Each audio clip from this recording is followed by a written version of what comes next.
The call came on a Tuesday. My son had never called me on a Tuesday in 22 years. We had a routine that started after his mother died.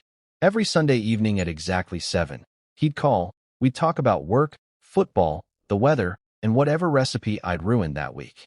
Tuesdays were sacred to him because he coached his daughter's softball team. If my phone rang on a Tuesday, something was terribly wrong. I answered before the second ring. "Dad." His voice sounded steady, almost too steady. "You okay?" A long pause. "Did you check the old toolbox in the garage?" My grip tightened around the phone. That wasn't a normal question. Not even close. The toolbox hadn't held tools in over 30 years. It held memories. "I haven't opened it in ages," I replied carefully. "I think you should." Another pause. Then he said the 7 words I prayed I'd never hear again. "Blue marbles don't belong in rivers." For a second, I couldn't breathe. We had invented that sentence when he was 16 after someone tried to threaten our family. It meant only one thing. I'm in danger. Don't ask questions. Follow the plan. He hung up before I could say another word. I stood frozen in my kitchen, staring at the silent phone while every memory I'd buried came rushing back. Most people knew me as Harold Bennett, a 71-year-old widower who repaired lawn mowers in a sleepy Ohio town. They thought I was quiet because I was lonely. They thought I lived simply because I had no ambition. They were wrong. 35 years earlier, I had been one of the country's best forensic financial investigators. I spent decades helping federal prosecutors expose corporate fraud, money laundering, and executives who believed expensive lawyers made them untouchable. I retired after my wife begged me to slow down. No interviews, no books, no speeches. I disappeared on purpose. Even my son rarely talked about what I'd done. The only thing I kept was that old toolbox. Inside were notebooks, encrypted backup drives, contact lists, and a handful of favors owed by people who had climbed to very powerful positions.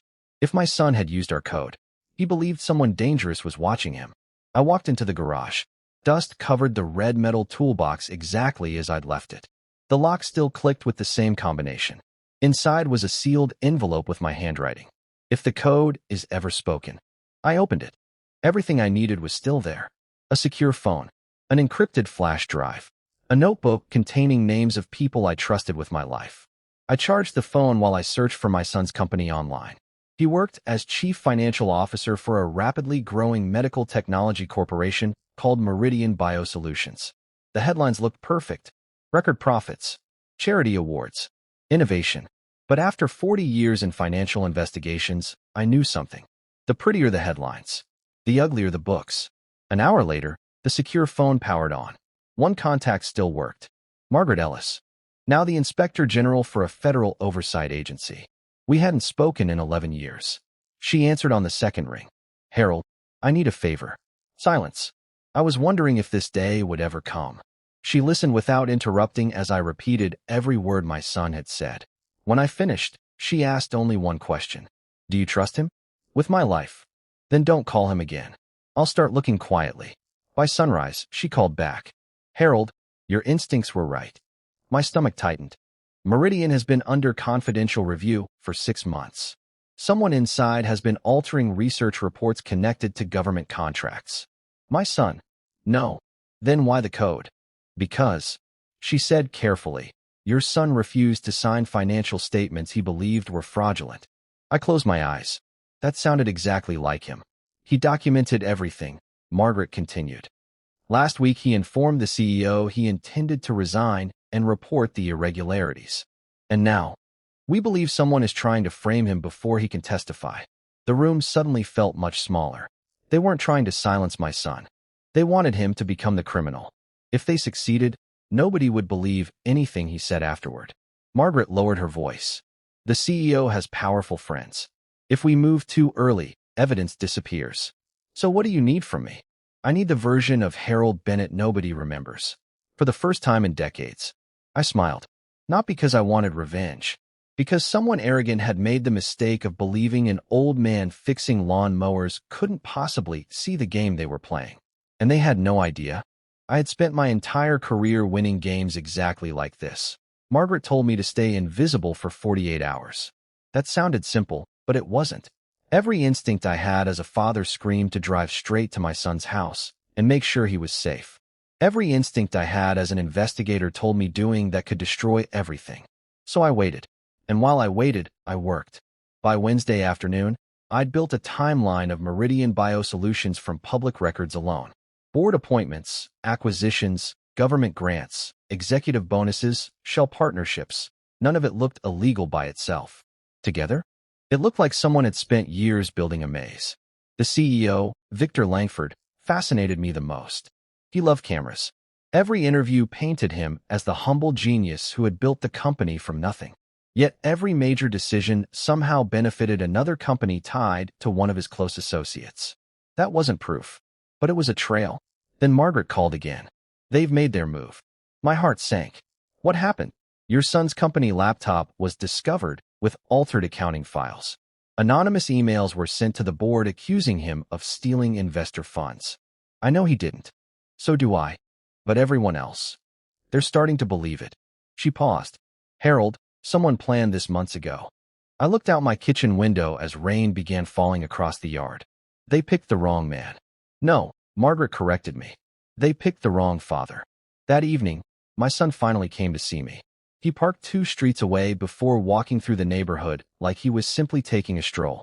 When he stepped into my garage, he looked 10 years older than he had 4 days earlier. I'm sorry, he whispered. You've got nothing to apologize for. They're destroying me. I know. His shoulders dropped with relief. You believe me? I laughed quietly. When you were 8 years old, you confessed after breaking a neighbor's window before anyone even asked. You've never learned how to lie. For the first time all week, he smiled. Then he handed me a small flash drive. I couldn't keep this at home. What's on it? The real accounting database. I looked at him. The real one. They thought they deleted everything. They forgot I built automatic encrypted backups every Friday. I couldn't hide my grin. That's my boy. He shook his head. I wasn't thinking about evidence. What were you thinking about? You. I frowned. When I realized what they were doing, I remembered every lesson you ever taught me. He looked me straight in the eyes. You always said corrupt people don't fear accusations. They fear records. Exactly. The flash drive contained nearly 4 years of financial data. Not altered reports. Not summaries. Everything. Payments routed through consulting firms that existed only on paper.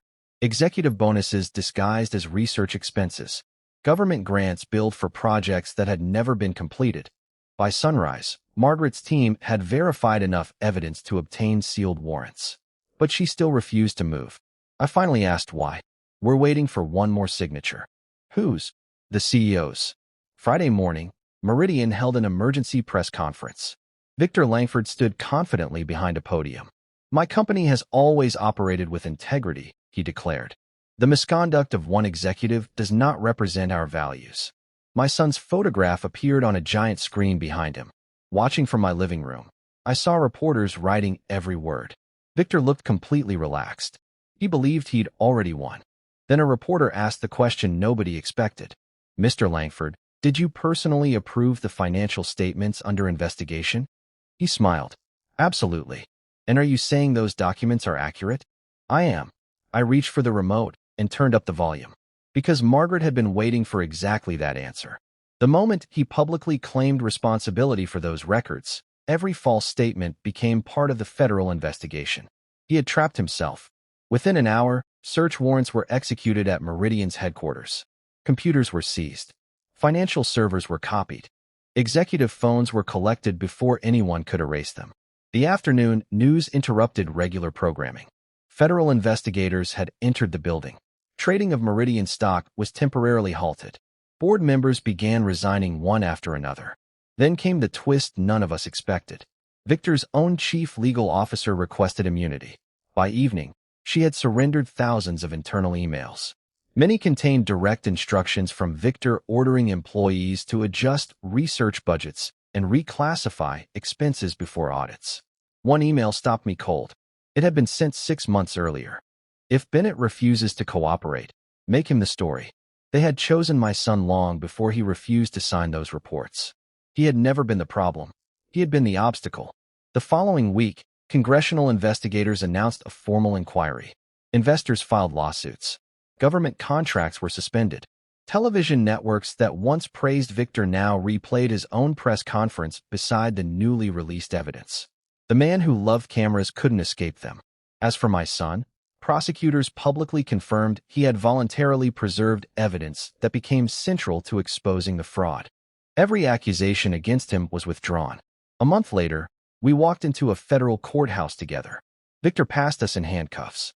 He looked exhausted, angry, confused. When he recognized my son, he sneered. "You think you've won?" Before my son could answer, Victor noticed me. "Who's the old man?" My son smiled. "My father." Victor laughed dismissively. "The mechanic?" I stepped closer. "I do repair lawn mowers." He rolled his eyes.